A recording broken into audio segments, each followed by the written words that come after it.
So I've been doing some digging around, I've been doing some reading and some researching, and I got 5 bold predictions about the new A7s Mark III. Stay tuned.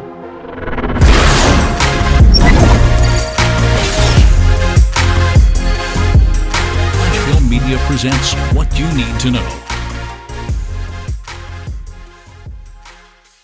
What's going on, guys? It's Ty Turner, creative director here at Flash Film Media and a former Army combat photographer, and let's get right into it. Let's talk about my 5 bold predictions for the A7s Mark III. And let's start with number 1, which is going to be, I believe, a game changer. I think the A7R Mark III is going to be one of the first cameras to offer RAW via HDMI. I think that not only will they offer 4K RAW, but they may give you the 5K or 6K RAW that they downsample from directly from the HDMI port.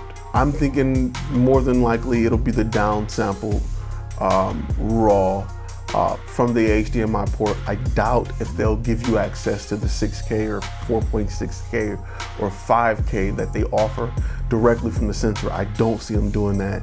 However, you definitely won't have an overheating problem if you're just shooting RAW right out of your HDMI port. And I think it puts it in line to be used with the new Atomos V that just came out. Number 2, I think they're gonna give you 4K at 60 frames a second, 10-bit internally. I think they have to do that in order to match with the GH5s. They're also gonna give you 120 frames per second internally via a burst. Now you gotta keep in mind a few things. Sony is rumored to be the manufacturer of the Panasonic GH5 and GH5s sensors. So I don't see them giving you anything less than what those cameras have. Plus, they've had enough time to get it right and sit back and see what the competition's doing before they released the new cameras. So I'm sure, you know, they're not going to put something out subpar of what's already available. Another weird one is going to be better preamps. I think that sound is very important. And this is one that I don't see a lot of people talking about. I love the preamps currently. I wish they were a little bit better, but I think they're going to give a little attention to the built-in preamps of the A7s Mark III.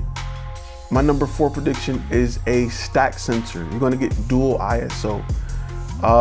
They have been rumored to have created the sensor that's in the Panasonic GH5s.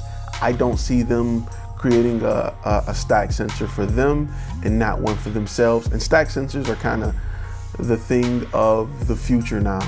I wouldn't be surprised if you got like a triple ISO at some point, you know, a high range, a medium range, and a low range. I wouldn't be surprised. You have dual pixel autofocus. You know, I wouldn't be surprised if we started going to triple things just to look better on the stat sheet. And number 5, really bold prediction, is 15 stops of dynamic range.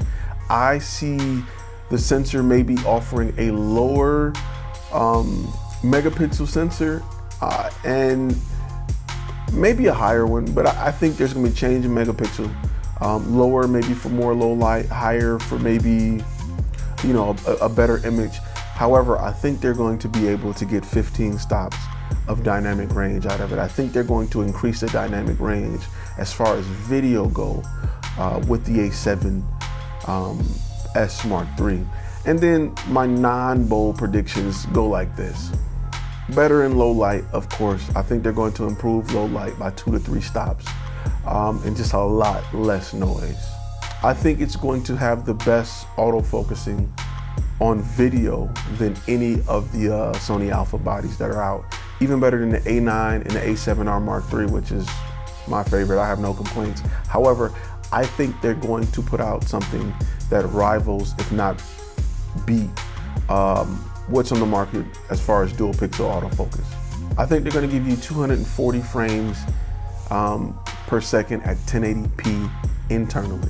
And I also think we're going to get the Venice color science built into the next version of the A7s Mark III. I wouldn't be surprised if there are other things that you can unlock with a license purchase in the future. Kind of like they did with the FS5 where you can, you buy the camera and then you can unlock things later, or they did with the FS700, which gave you the ability to unlock RAW. I wouldn't be surprised if RAW is something you could unlock with an extra $500 license purchase in the future. So I still think they announce it when they announce the camera. When they will announce the camera, I have no idea. I'm sure it'll be 2018 though. Now I know a lot of you are thinking, well, that steps on the feet of their bigger cameras. I don't think so. I think if you buy an FS5, if you buy one of their larger cameras, you have a purpose for it. And that's more of a running gun, more of a workhorse camera. These cameras are used, I mean, they can be great documentary cameras. They're just different. They're kind of like comparing the Chevy Avalanche to a Chevy Silverado. The Chevy Avalanche was a good truck. It had a bed. However, it wasn't a heavy duty truck like a Chevy Silverado. A Chevy Silverado was just built to take a beating. Though they probably can pull the same, they can tow the same capacity. One is just built with a heavier transmission. It's just built for more of a beating. So the Avalanche looks, in my opinion, better during the time it was out. And some may have thought it would have stepped on the toes of the Chevy Silverado, but it was just a different truck. And I think that's the case when you compare the A7S Mark III to like the FS5s of the world. And that's my bold prediction. I don't know nobody at Sony. I have no insight, no direct connection.